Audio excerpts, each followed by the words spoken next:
करते हैं। ऐसा क्यों? क्योंकि वे एक पाषाण नहीं, अब वे एक साक्षात तीर्थंकर हैं। उस मूर्ति में साक्षात तीर्थंकर के दर्शन हमारे लिए करना चाहिए। किसी समूह शरण में बैठे हुए तीर्थंकर से इस मूर्ति को कम नहीं देखना चाहिए, कम नहीं समझना चाहिए, बल्कि यही समझना कि अब ये साक्षात तीर्थंकर हैं। इसीलिए तो कहते हैं कि मंदिर में हमारे लिए किसी प्रकार की आसाधनाएं नहीं करनी चाहिए, क्योंकि वो आसाधनाएं हमारे लिए साक्षात तीर्थंकर की अभिनय और सत्कार का पाप दिलाने वाली हैं। इसलिए मंदिर में हमारे लिए अनर्गल चेष्टाएं, अनर्गल प्रलाप, विकथाएं या किसी प्रकार की गृहस्थ जैसी बातें नहीं करना चाहिए, ऐसा विधान हमारे शास्त्रों में है। तो इसे बड़ी गंभीरता से लेना चाहिए कि ये देव दर्शन विधि सामान्य विधि नहीं है। दर्शनम देव देवस्य दर्शनम पापनाशनम, दर्शनम स्वर्ग सोपानम, दर्शनम मोक्ष साधनम। बताइए आप, और इससे बढ़कर क्या वस्तु बताई जा सकती है, क्या चीज बताई जा सकती है कि जिनेंद्र भगवान के दर्शन से पाप नाशनम, हमारे पूर्व संचित, पूर्व में बंधे हुए पाप कर्म झड़ जाते हैं। दर्शनम स्वर्ग सोपानम, यही जिनेंद्र भगवान के दर्शन स्वर्ग की सीढ़ी बन जाती है और वे ये मोक्ष का कारण हमारे लिए बन जाता है। ऐसा ये विशेष देव दर्शन है। एक जगह लिखा है कि जब एक भक्त भगवान का दर्शन करता है तो मन की सारी शंकाओं को दूर कर देता है और विश्वास के साथ वो ये कह बैठता है कि अद्य सौम्याग्रहा सर्वे शुभाश्चैका दशस्तिका नष्टानि विघ्न जालानि जिनेंद्र भवतव दर्शनात्। देखिए कितनी बड़ी बात लिखी हुई है। वो भक्त ये कह रहा है कि अद्य सौम्याग्रहा सर्वे, हे भगवान आज मैंने आपके दर्शन किए, आज मैंने आपकी वितराग छवि को निहारा है, आज मैंने आपके चरण स्पर्श किए हैं, आज मैंने बहुत ही भक्ति पूर्वक आपकी छवि को देखा हुआ है, तो इससे मुझे क्या लाभ होने वाला है? तो कहता है अद्य सौम्याग्रहा सर्वे, आपको देख लेने मात्र से मेरी कुंडली के सारे ग्रह आज शांत हो गए। क्या कहता है? आपको देख लेने से, आपके दर्शन करने से आज मेरी कुंडली के सारे ग्रह शांत हो गए। अब उसे क्या पता है कि कुंडली में कौन से ग्रह शांत हैं, कौन से उग्र हैं, और आज की कुंडली क्या कहती है और आगे आने वाली कुंडली क्या फल देने वाली है, ये वो नहीं जानता है। किंतु वो विश्वास के साथ कहता है कि मैंने आपके दर्शन किए हैं और आपके दर्शन से निश्चित तौर पर मेरे सारे ग्रह आज शांत हो गए। ये कौन बोल रहा है? ये उसकी जिह्वा नहीं बोल रही है, ये उसका विश्वास बोल रहा है। कौन बोलता है? विश्वास बोलता है कि ये 100% है कि मैंने आज भगवान के दर्शन क्या कर लिए, आज मेरे सारे क्रूर ग्रह शांत हो गए। और आगे कहता है शुभाश्चैका दशस्थिता, बोले सारे ग्रह जो हैं वो आज 11वें स्थान में जाकर के बैठ गए हैं। कुंडली में 12 स्थान होते हैं, 12 स्थान में 11वां स्थान कहलाता है, उसे लाभ स्थान कहते हैं। क्या कहते हैं? बोले आज जो है कुंडली के सारे ग्रह कहां जाकर के बैठ गए? 11वें स्थान में जाकर बैठ गए। ऐसा कहते हैं। मैं कुंडली का विशेष जानकार नहीं हूं, ज्योतिष का विशेष जानकार नहीं हूं, किंतु ऐसा सुनने में आता है कि 11वां स्थान ऐसा है कि वहां कोई भी ग्रह चला जाए, शुभ हो या अशुभ हो, शांत हो या उग्र ग्रह हो, वो वहां जाकर के अच्छा ही फल देता है। शुभ ग्रह है तो अच्छा फल देगा, अशुभ ग्रह है, नीच स्थान का ग्रह है, पाप ग्रह है तो वहां जाकर के साइलेंट हो जाता है, वो अपना फल नहीं दिखाता है। और शुभ ग्रह होगा तो वो विशेष फल देता है, विशेष लाभ देता है। तो वो क्या कह रहा है? वो कह रहा है कि मुझे मेरी कुंडली देखने की आवश्यकता नहीं है, मैंने आज आपके दर्शन कर लिए हैं। और दर्शन से क्या लाभ हुआ? कुंडली के सारे ग्रह कहां चले गए? 11वें स्थान में चले गए। अब मुझे भविष्य का कोई विकल्प नहीं, भविष्य का कोई टेंशन, कोई चिंता आज मुझे नहीं है। किंतु भगवान के एक बार दर्शन कर लोगे तो सारे कुंडली के ग्रह ठीक हो जाएंगे। किंतु रोजमर्रा वाला दर्शन नहीं। कैसा वाला दर्शन? भक्ति पूर्वक, विधि पूर्वक, और सारा समर्पण भगवान के चरणों में कर दो कि अब मुझे कुछ नहीं देखना है, अब आप जानो और आपका काम जानो। मैंने तो अपना सारा जीवन आपके चरणों में समर्पित कर दिया है। इतना यदि समर्पण जीवन में आएगा, ऐसा यदि विश्वास जाग जाएगा, तो आप देखना आपके जीवन में क्या क्या परिवर्तन होते हैं, कैसे कैसे लाभ आपको अपने जीवन में देखने को मिलते हैं। केवल दर्शन की महिमा है जी, केवल दर्शन की। एक जगह लिखा है कि दर्शन कर लेने से मैंने दान दे दिया, मैंने पूजा कर ली, मैंने तपस्याएं कर ली, मैंने शील का पालन कर लिया, मैंने सारा स्वाध्याय कर लिया। केवल क्या करने से? इसका मतलब सब छोड़ मत देना, नहीं तो साधु संत रह जाएंगे यदि दर्शन से। किंतु उसमें कहने का भावार्थ यह है कि आहार दान से, शील का पालन करने से या पूजन करने से, आदि आदि कार्यों से जो पुण्य संचित होता है, वो केवल एक देव दर्शन से भी संचित किया जा सकता है। देव दर्शन की अगाध महिमा है, अगाध महिमा है। केवल समझने की जरूरत है कि ये कितना विशेष फलदायक है, ये क्रिया हमारे लिए कितनी पुण्यानुबंधी क्रिया है। ये पुण्यानुबंधी पुण्य है। क्या है? आपके पूर्व पुण्य कर्म का उदय है, इसलिए आप मंदिर आ पाए, और आप मंदिर में आकर के पुनः कौन से कर्म का बंध करोगे? पुण्य कर्म का बंध करोगे। इसलिए ये पुण्यानुबंधी पुण्यवादी क्रिया है, जो हमारे भविष्य के अंधकार को समूल नष्ट कर देता है और हमारे जीवन में खुशियां, प्रसन्नता और मंगलमय वातावरण बना देता है। ऐसे ये जिनेंद्र प्रभु के दर्शन है। तो ऐसे दर्शन हम लगातार, आज चौथा दिन है कि हमें किस तरीके से करना चाहिए, किस विधि से करना चाहिए, ये चर्चा हमारी चल रही है। और हम पूर्ण दर्शन कर चुके थे, और कर चुकने के बाद कल हम वापस लौटने वाले थे दर्शन करके। तो दर्शन करके वापस लौटने के पहले हमने क्या किया? शासन देवी देवताओं को उनके सम्मानार्थ, उनके सम्यक दर्शन और भक्ति गुण से आकृष्ट होकर के उन्हें हमने अर्घ्य समर्पण किया, उन्हें आपने प्रणाम किया। अब उसके पश्चात आपको क्या करना है? गंधोदक लगाना है। क्या करना है? जिनेंद्र भगवान का जो अभिषेक का गंधोदक है, इस गंधोदक को हमारे लिए लगाना है और सिर पर चंदन लगाना है। ये दो बातें हमारे मंदिरों में हम बचपन से देखते आए हैं कि जब देव दर्शन विधि पूर्ण हो जाती है तो हम गंधोदक लगाते हैं और चंदन अपने माथे पर लगाते हैं। किंतु इसका भी क्या विज्ञान है? क्यों लगाते हैं हम गंधोदक? क्यों, कहां से मिला हमें ये गंधोदक? किसके कारण मिला? जिनेंद्र भगवान के कारण। जब जिनेंद्र भगवान का अभिषेक किया जाता है तो उस अभिषेक का पूरा जल या पंचामृत अभिषेक किया जाता है, उसका पूरा गंधोदक हम एक पात्र में इकट्ठा करते हैं और उसे हम अपने उत्तम अंगों पर लगाते हैं। क्या महिमा है इस गंधोदक की?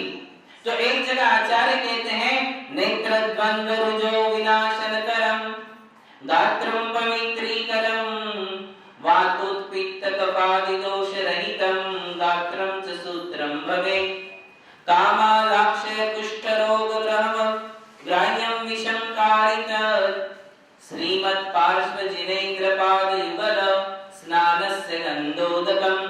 देखिए क्या बता रहा है, बोले ये खास ये श्लोक पार्श्वनाथ भगवान के नाम से लिखा गया है, किंतु ऐसा नहीं कि पार्श्वनाथ भगवान का गंधोदक ही काम करेगा, बाकी 23 तीर्थंकरों का नहीं करेगा। चाहे कोई भी तीर्थंकर हो, उन तीर्थंकर प्रभु के स्नान के बाद, अभिषेक के बाद जो गंधोदक हमारे लिए प्राप्त हुआ है, वो गंधोदक कैसा है? तो कहते हैं नेत्र द्वंद्व रुजो विनाशनकरम, दोनों आंखों की समस्त रोगों को दूर करने वाला है, आंखों की बीमारी ठीक कर देता है। आंखों की, किसी की आंखें लाल रहती हैं, किसी की आंखें जलती रहती हैं, किसी की आंखों को दिखता नहीं है, कमजोर है, बहुत ज्यादा वीकनेस है, मोतिया बिंदु है, कांच बिंदु है, बहुत ज्यादा नंबर है, आदि आदि जितनी भी बीमारियां हैं आंखों से रिलेटेड, वो आंखों को गंधोदक लगाने से क्या हो जाती है? दूर हो जाती है। आंखों की बीमारी ठीक हो जाती है। श्रद्धा वहां बहुत जरूरी है। प्रैक्टिकल बात कर रहा हूँ कि वो करने के साथ साथ क्या चाहिए?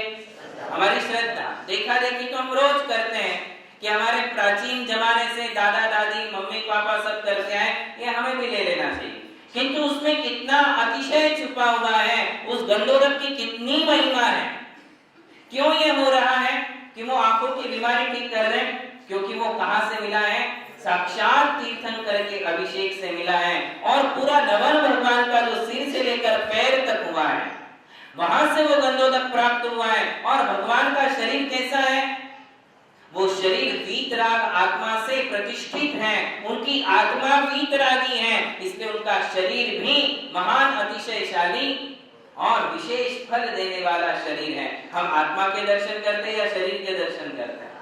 शरीर किसके दर्शन करते हैं? आत्मा दिखती है आपको? किसी की आत्मा दिखी है आज तक? हम तीर्थंकर के दर्शन करते हैं, तीर्थंकर आत्मा के ही दर्शन करने के लिए आए, किंतु किसके द्वारा करते हैं? किस रूप में करते हैं? शरीर के रूप में करते हैं। सिद्ध भगवान का तो शरीर ही नहीं है, क्या वो हमें दिख रहे हैं? नहीं दिखते हैं। तो शरीर के रूप में ही हमें हर जीव मिलेगा, तो तीर्थंकर भी हमारे लिए परम औदारिक शरीर के माध्यम से ही देखने को मिलेंगे। तो वो ये शरीर है कि जिस आत्मा ने वीतरागता प्राप्त की है, जिनके चार चतुष्टय हैं, अनंत ज्ञान, अनंत दर्शन, अनंत सुख और अनंत वीर। तो आप बताइए कि जो ऐसे अनंत ज्ञान, दर्शन, सुख और वीर्य से संपन्न है, ऐसी आत्मा का, ऐसे शरीर का, ऐसी मूर्ति का जब स्नान किया जाएगा तो उस गंधोदक में कितनी पावर आ जाएगी। महावीर भगवान की जय।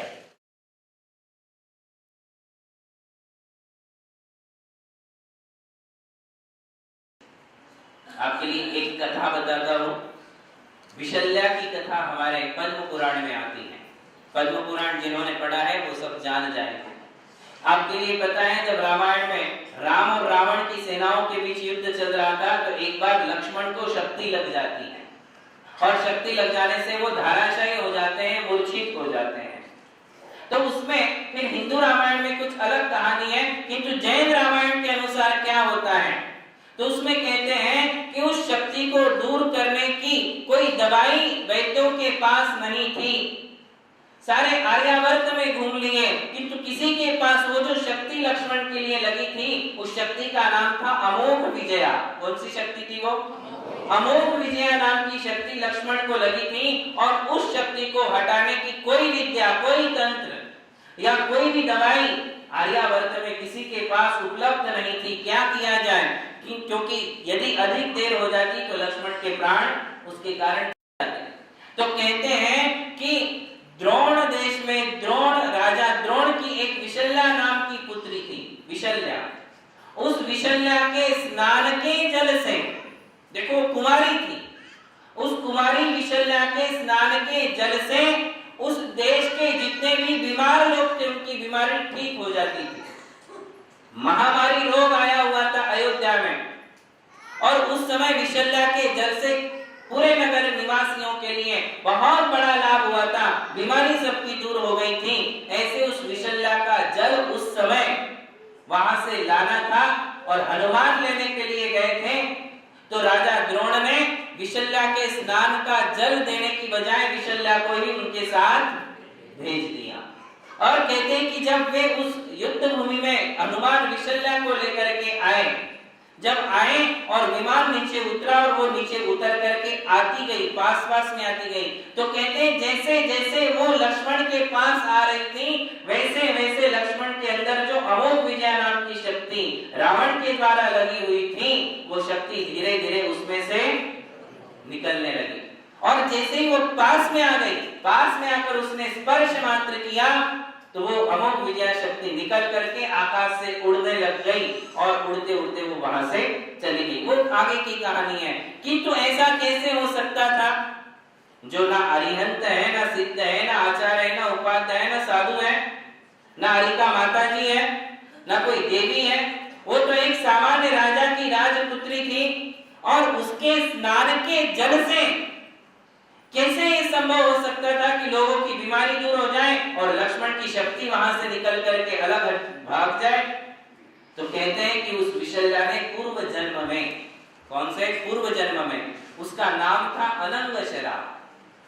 और तब लोगों की आयु बहुत बड़ी हुआ करती थी। जैसे आज 100 साल के होते हैं, पहले लोग 1000, 2000, 5000 वर्ष की आयु वाले हुआ करते थे। उस विशल्या ने जो है 3000 वर्ष तक, कितने 3000 वर्ष तक कड़ी तपस्या की थी। उसका अपहरण कर लिया गया था। राजमहल में से विशल्या का अपहरण कर लिया। अपहरण करने के बाद जब उसके पीछे सैनिक दौड़े और सेना दौड़ी तो वो विद्याधर डर गया और डर करके उसने क्या किया, उस विशल्या को एक घनघोर जंगल में छोड़ दिया और छोड़ करके वो आगे भाग गया, किंतु पीछे से आने वाले सैनिकों को उसका पता नहीं चला। अब वो विशल्या घनघोर जंगल में थी, कहीं भी कोई उसके लिए रास्ता नहीं था। ऐसी भयानक अटवी के बीच उसके ऊपर कुछ बचपन से या पूर्व जन्म के धर्म के संस्कार थे। उसने देख लिया कि अब यहाँ मेरा कोई भी सहारा नहीं है, कोई नहीं बचा सकता है। तो उसने क्या किया, वहां के वन के फल फूल खाने लग गई, फूलों पर जीवन जीने लग गई, एकासन और उपवास की तपस्या प्रारंभ कर दी और धीरे धीरे उसने जो है 3000 वर्ष तक ऐसी तपस्या की उस जंगल में। आप सोचिए 3000 वर्ष तक उसने आजीवन ब्रह्मचर्य व्रत ले लिया। आजीवन ब्रह्मचर्य लेकर के धीरे धीरे एकासन उपवास, एकासन उपवास, एकासन उपवास, ऐसे कितने वर्ष, 3000 वर्ष उसने तपस्या की और अंत में चारों प्रकार के आहार का त्याग करके एक मगर वहां था, एक मगर, उस मगर ने उसके लिए अपने मुख में ले लिया और मुख में लेकर के उसको मार डाला और उसने संलेखना ले ली। संलेखना लेकर मरी और वो मर करके कहाँ आई, राजा द्रोण के विशल्या नाम की पुत्री बनी।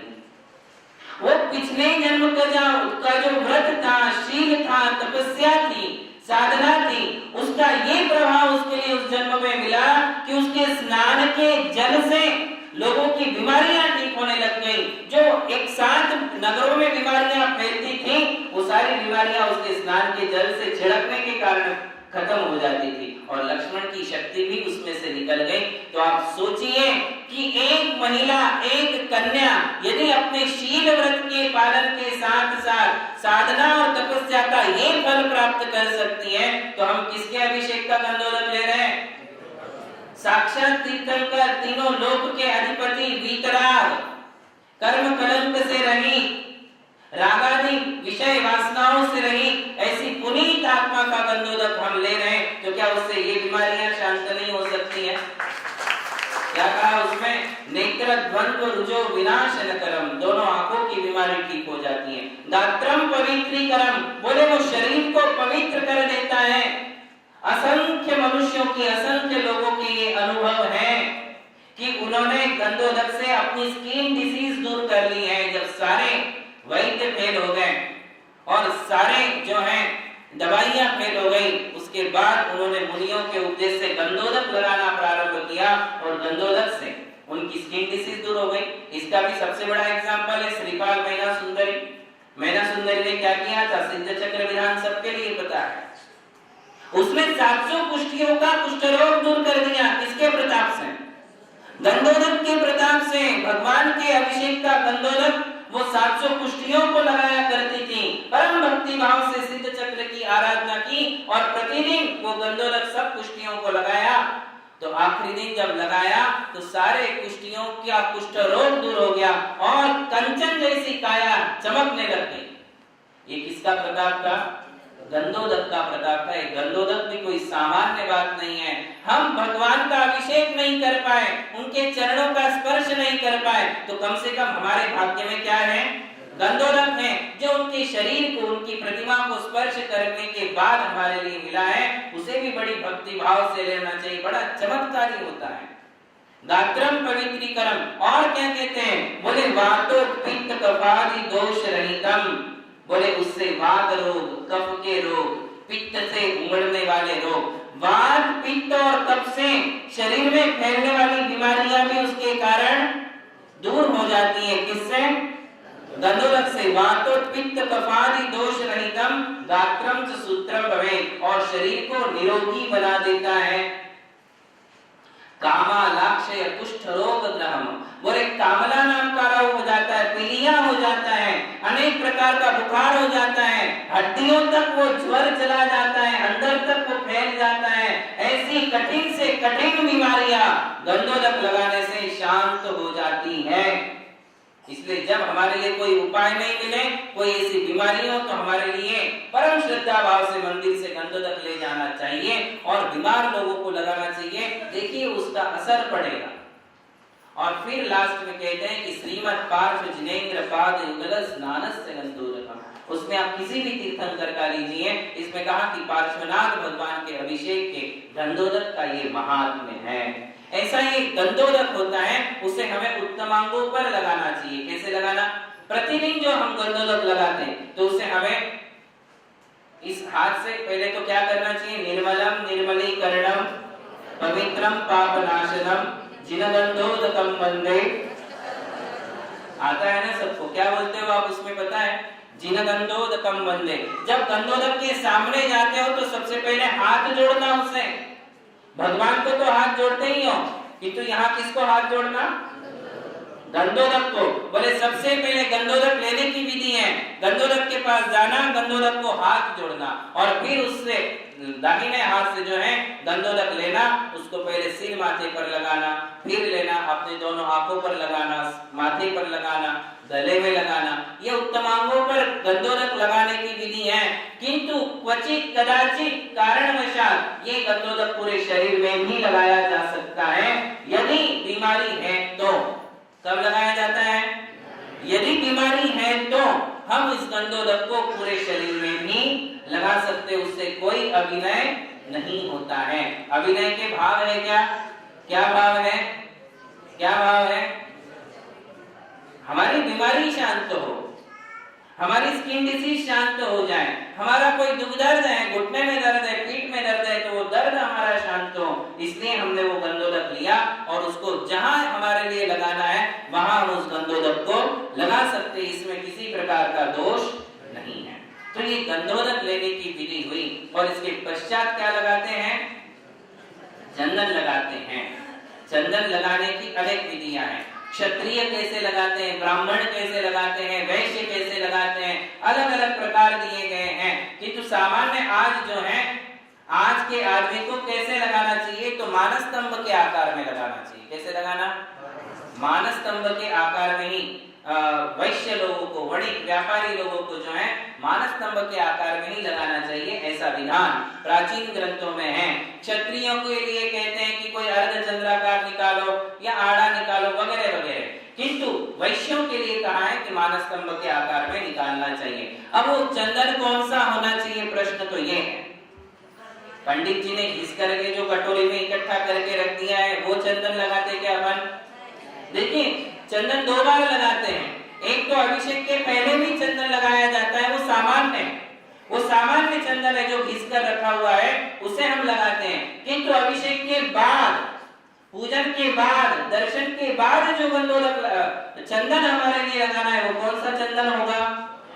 जिस चंदन को जिनेंद्र भगवान के चरणों का स्पर्श हुआ है वही चंदन माथे पर लगाने के लायक है। ये बात आप ध्यान में रखिए। जिस चंदन को जिनेंद्र भगवान के चरणों का स्पर्श ही नहीं हुआ है उसे लगाने से क्या फायदा होगा? वो एनर्जी नहीं देने वाला। भगवान के चरणों का स्पर्श हुआ है तो एनर्जेटिक हो जाता है, वो हमारे लिए एनर्जी देने वाला हो जाता है, उसका फल हमारे लिए मिलता है। किंतु यदि स्पर्श ही नहीं हुआ है तो क्या फायदा? फिर तो आप अपने घर में ही बैठो, घिस लो और लगा लो। ऐसे चंदन से क्या फायदा है? तो कौन सा चंदन लगाया जाता है? या तो आप शुद्ध सोले के वस्त्र में हो, अभिषेक हो चुका है, भोजना हो चुका है, अब लास्ट में जाओ भगवान को चंदन लगाओ चरणों को और वो चंदन क्या करो? अपने माथे पर निकालो। अथवा दूसरी विधि है कि आप शुद्ध सोले के वस्त्र पहनते ही नहीं हो, आप दर्शन करके चले जाते हो, तो वहां के जो कार्यकर्ता है, पुजारी है, उन लोगों ने उस चरणों का चंदन पहले लेना, भगवान के चरणों को लगाना, फिर उसे इकट्ठा करके छोटी सी कटोरी में रखना और वो चंदन लोगों के लिए लगाना चाहिए। वही चंदन लगाने लायक है, दूसरा चंदन लगाने लायक नहीं है। बात समझ में आ रही? कौन सा चंदन लगाना? सिर पर जिस चंदन को जिनेंद्र भगवान के चरणों का स्पर्श हुआ है वही चंदन लगाने लायक है, अन्यथा वो चंदन लगाने लायक नहीं है। तो ऐसा चंदन देखिए, मंदिर की 5 वस्तुएं निर्माल्य नहीं होती, ये बात आज आप ध्यान रख लीजिए। अकलंक संहिता का एक उद्धरण हमारे लिए पढ़ने को मिलता है। उस अकलंक संहिता में लिखा गया है कि मंदिर की 5 बातें निर्माल्य नहीं है। निर्माल्य का मतलब है, निर्माल्य शब्द का अर्थ है कि जिसे हम हाथ लगा नहीं सकते, जिसे हम वापस ले नहीं सकते हैं। जैसे मंदिर में चढ़ाया हुआ अर्घ्य है, आपने चढ़ाया, अब आप उसे वापस, वो क्या हो गया? अथवा आपने मंदिर के लिए अष्ट प्रातिहार्य दान दे दिए, अब वो प्रातिहार्य आपके लिए क्या हो गए? अब वो मंदिर की वस्तु है। जो चीज मंदिर की है उसे आप अपने निजी कार्यों में उपयोग के लिए नहीं ले सकते हो, वो आपके लिए क्या बन जाती है? निर्माल्य। निर्माल्य यानी वो हमारे सेवन करने के योग्य नहीं है, वापस लेने के योग्य नहीं है, जिससे हमें पाप बंद होता है। वो वस्तु मंदिर की हो तो उसके लिए हमें नहीं लेना चाहिए। किंतु आप देखिए 5 वस्तुएं निर्माल्य नहीं है जिसे आप अपने घर में ले जा सकते हो। क्या क्या चीजें हैं? तो सबसे पहले कहते हैं भगवान के अभिषेक का गंधोदक, वो निर्माल्य नहीं है, उसे आप घर भी ले जा सकते हो, लगा भी सकते हो, घर भी ले जा सकते हो। दूसरी बात कहते हैं कि जिनेंद्र भगवान के चरणों पर चढ़ा हुआ चंदन, वो भी निर्माल्य, उस चंदन को आप अपने सिर पर लगा सकते हो और घर के लोगों के लिए घर पे भी ले जा सकते हो, वो चंदन भी निर्माल्य नहीं है। तीसरी बात कहते हैं जिनेंद्र भगवान के चरणों पर चढ़े हुए फूल, जो फूल चढ़े रहते हैं वो फूल भी निर्माल्य नहीं है। उस फूल को आप अपने माथे पर ले सकते हो, अपने आंखों पर लगा सकते हो, अथवा अपने घर ले जा सकते हो और घर ले जाकर घर के लोगों को, ये प्राचीन परंपरा थी। श्रीपाल चरित्र में लिखा है कि मैना सुंदरी प्रतिदिन भगवान का पंचामृत अभिषेक करती थी। जब वो कन्या थी वो भगवान का प्रतिदिन अभिषेक करती थी। अभिषेक के पश्चात और पूजन के पश्चात वो शेषाक्षर ले जाती थी। शेषाक्षर का मतलब बचा हुआ अक्षर। और उत्तर पुराण में लिखा है कि भगवान के चरणों पर चढ़ी हुई जो पुष्पमाला थी, उस पुष्पमाला को श्रावक घर ले जाते थे या राजकुमार होते थे वो ले जाते थे और अपने पिता को देते थे कि इस माला को आप अपने सिर पर रखिए। अर्थात वो पूजनीय हो गए। कौन? भगवान के चरणों पर चढ़ा हुआ चंदन और भगवान के चरणों पर चढ़े हुए फूल, ये क्या हो गए? पूजनीय हो गए। अब हम उसके लिए घर ले जा सकते हैं, सिर पर लगा सकते हैं, आंखों पर लगा सकते हैं, फिर उसको एक जगह रख दो और जब वो अपने आप डिस्ट्रॉय होने की इसमें आ जाएगा अवस्था में, तो उसको आप विसर्जन कर सकते हो, उसमें किसी प्रकार का दोष नहीं है। तो कितनी बातें हो गई? पहली बात कौन सी? दूसरी बात चंदन, तीसरी बात पुष्प। देखिए ये प्रतिष्ठित प्रतिमा का अतिशय है, ऐसे ही आप किसी वेली पे रख दो और फिर ले जाओ तो कोई फायदा नहीं है। किंतु भगवान की प्रतिमा की प्राण प्रतिष्ठा हुई है, पंच कल्याणकों के संस्कार हुए हैं, वो साक्षात भगवान बन गए हैं, इसीलिए उनके चरणों पर चढ़े हुए फूल और चंदन हमारे लिए पूजनीय हो जाते हैं और हमारे लिए फलदायी भी हो जाते हैं। क्या हो जाते हैं? फलदायी हो जाते हैं। नहीं मालूम कि वो चंदन, वो फूल हमारे लिए कितने विघ्नों से बचा लेगा, हमारे लिए कौन सा मंगल कर देगा, ये हम नहीं बता सकते हैं। कौन कौन से कार्यों में निर्विघ्नता आ जाएगी ये हम कह नहीं सकते हैं, क्योंकि भगवान के चरणों का छुआ हुआ चंदन आपके माथे पर है। हो सकता है उस चंदन के कारण आपकी अनेक विघ्न संकट बाधाएं दूर हो जाएगी, आप एक्सीडेंट से बच जाओगे, दुर्घटनाओं से बच जाओगे। किसके कारण? उस चंदन, अकेले चंदन के कारण, वो फूल के कारण कौन सा मंगल हमारे परिवार में हो जाएगा ये कहा नहीं जा सकता है। ये मंगल हो जाते हैं, पूजनीय हो जाते हैं। चौथी बात कहते हैं आशिका। कौन सी? आशिका मतलब जैसे हम पूजा करते हैं, पूजा में स्थापना में जो लौंग होती है पूजा के, या विधान में जो स्थापना की लौंग होती है उसे आशिका कहते हैं। वो भी निर्माल्य नहीं होती है, उसे हम ले सकते हैं, घर ले जा सकते हैं, अपनी तिजोरी वगैरह में रख सकते हैं, मंगल रूप में समझ करके हम उसे अपने घर में रख सकते हैं, मंगल द्रव्य समझ करके, वो भी निर्माल्य। और पांचवी बात कहते हैं आरती। कौन सी वस्तु?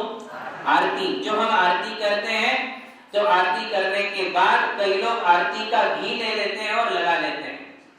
आरती का दीपक का जो घी है वो भी निर्माल्य नहीं है, उसे हम ले सकते, लगा सकते, या फिर उस आरती को ऐसा हम लास्ट में करते हैं और उसे अपने चेहरे पर लगाते हैं, तो वो आरती भी निर्माल्य नहीं है। कितनी बातें हो गई? 5। भगवान का गंधोदक, भगवान के चरणों का चंदन, भगवान के चरणों के पुष्प। ये बड़े सौभाग्य की बात है जिस दिन आपके लिए ऐसा पुष्प मिल जाए। तो बाहर जाते समय भगवान को पीठ नहीं होना चाहिए।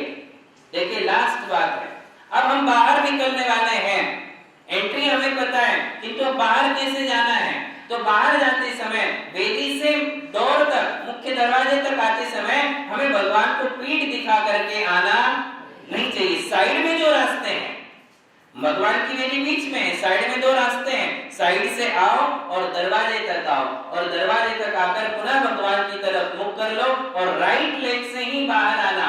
कैसे आना? राइट लेग से ही मंदिर के बाहर आना, भगवान की तरफ मुख करके, और राइट लेग से बाहर आना, और आते समय बोलेंगे अस्सही अस्सही। एंट्री के समय क्या बोले थे? अब क्या बोलना है? अस्सही अस्सही। ये भी एक सूचना है कि देवगणों के लिए हमने सूचना दी है जो अदृश्य रूप में मंदिर में होते हैं कि अब मेरी देव दर्शन विधि हो गई है, धन्यवाद, जिससे आपको मेरे द्वारा आपको किसी प्रकार की बाधा नहीं हुई है, अभी मैं जा रहा हूं। इसे अस्सही शब्द में कहा जाता है, अस्सही अस्सही अस्सही। ऐसा कहते हुए राइट लेग से दाहिने पांव से मंदिर के बाहर आ जाए, भगवान को अंतिम प्रणाम करे और फिर मन में भगवान को बैठा करके ले जाए। तव पादो मम हृदयम तो पदद्वये लीनम। तव पद मेरे हिय में मम हिय तेरे। हे भगवान, मैं जा रहा हूँ और जाकर के आने तक मैं अपना दिल, मैं अपना हृदय आपके चरणों में रख करके जा रहा हूँ, छोड़ करके जा रहा हूँ। किसे छोड़ करके जा रहा हूँ? मैं अपने मन को, अपने हृदय को तव पद मेरे हिय में, आपके चरणों को मेरे हृदय में बैठा करके ले जा रहा हूँ और मेरा हृदय आपके चरणों में रख करके, छोड़ करके जा रहा हूँ। तव पद मेरे हिय में मम हिय तेरे, पुनीत चरणों में, तब तक जब तक मैं दोबारा आपके दर्शन को नहीं आऊं। उसमें तो कहा है कि तब तक जब तक मुझे मोक्ष नहीं मिलता है, तब तक हे भगवान आप मेरे हृदय में हो और मेरा हृदय आपके चरणों में है। ये भक्ति के बोल है। इस प्रकार की भक्ति हमारे लिए भगवान के सामने प्रदर्शित करना चाहिए और इस देव दर्शन विधि को पूर्ण करना चाहिए। महावीर भगवान की जय।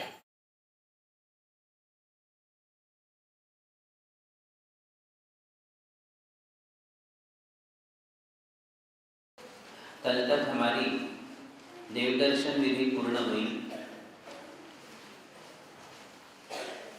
और देव दर्शन में हमने प्रवेश करने से लेकर पुनः बाहर आने तक की संपूर्ण विधि की जानकारी प्राप्त की। इस प्रकार की अन्य विधियां और भी हैं जिन्हें हमें इस चातुर्मास के दरमियान सीखना है। जैसे देव दर्शन की विधि होती है, ठीक वैसे ही भगवान का अभिषेक करने की भी विधि होती है, वो भी हमें आना चाहिए। भगवान का पूजन करने की भी विधि होती है। इसी प्रकार स्वाध्याय करने की विधि होती है।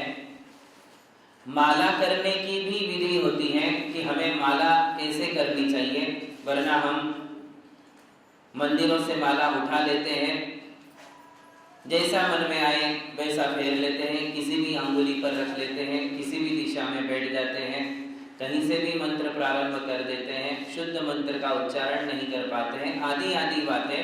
कि माला करने की भी एक विधि है, कौन सी अंगुली पर माला करने का क्या फल होता है, आदि सारी बातें उसमें बताई जाएगी। इसी प्रकार मुनियों को आहार दान देने की भी विधि होती है कि किस विधि से आहार दान दिया जाना चाहिए। और समाधि मरण साधने की भी विधि होती है। जितने भी धार्मिक अनुष्ठान हैं वे विधि पूर्वक ही संपन्न किए जाते हैं। विधि को छोड़ के कोई भी धार्मिक अनुष्ठान नहीं होते हैं। चाहे वो आपके घर में वास्तु का विधान हो, चाहे वो पंचकल्याणक हो, चाहे वो विधान हो, हर एक अनुष्ठान की अपनी एक विधि है। उस विधि को समझना परम अनिवार्य होता है। विवाह करने की भी विधि होती है, जैसे कि गर्भ संस्कार भी एक विधि पूर्वक किए जाते हैं, गर्भ संस्कार विधि, शिशु संस्कार विधि। इसी प्रकार बच्चे को पहली बार आकाश दिखाने की विधि, बहिर्यान अर्थात घर से बाहर निकालने की विधि, प्रथम दर्शन कराने की विधि, अंक लिपि संख्यान ये एक विधि, अन्नप्राशन संस्कार ये विधि, अनेक प्रकार की विधियां हैं। इसी प्रकार आगे जाकर के वर्षागांठ कैसे मनाई जाती इसकी विधि भी आदि पुराण में बताई है। और फिर जब बच्चा बड़ा होता है तो फिर उसके लिए 8वें वर्ष में मुंज संस्कार कैसे दिए जाते हैं, यज्ञोपवीत धारणा कैसे कराई जाती है उसकी भी विधि है।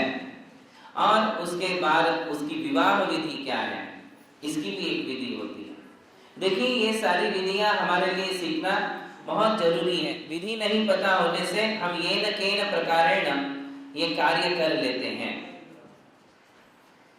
किंतु आज हम अभी देव दर्शन विधि के पश्चात तुरंत कोई विधि प्रारंभ नहीं करके कुछ जैन धर्म से, जैन धर्म के सिद्धांतों से संबंध रखने वाली कुछ बातों की जानकारी लेंगे।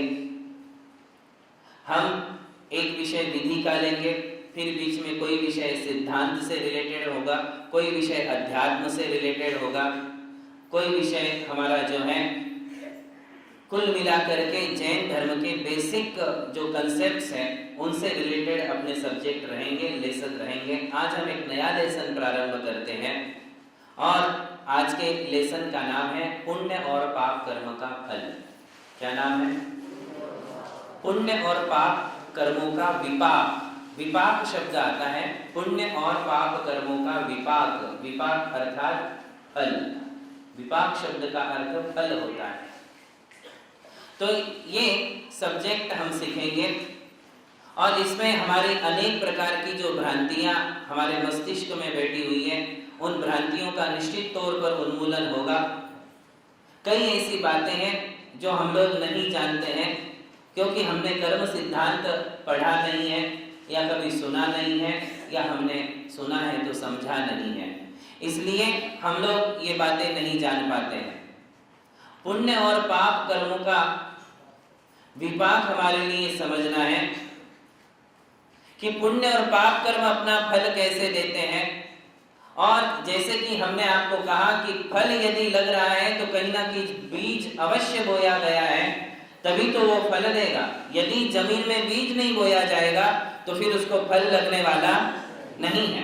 तो इसका अर्थ है कि पुण्य और पाप कर्म अपना फल दिखाते हैं, तो इसका अर्थ है कि उस आत्मा ने कहीं ना कहीं उन कर्मों के बीज बोए थे, तभी वो कर्म आज उसके लिए फल दिखा रहे हैं, उसके लिए मीठा अथवा कड़वा अनुभव करवा रहे हैं। तो हमारे लिए वो बात भी जानना परम आवश्यक है कि पुण्य और पाप का बंध कहाँ से हुआ, कैसे उसका फल मिला और क्या पुण्य और पाप कर्म बांधने के पश्चात उसका फल भोगना ही पड़ता है। आदि आदि बातों की जानकारी आज हम यहाँ से प्राप्त करेंगे।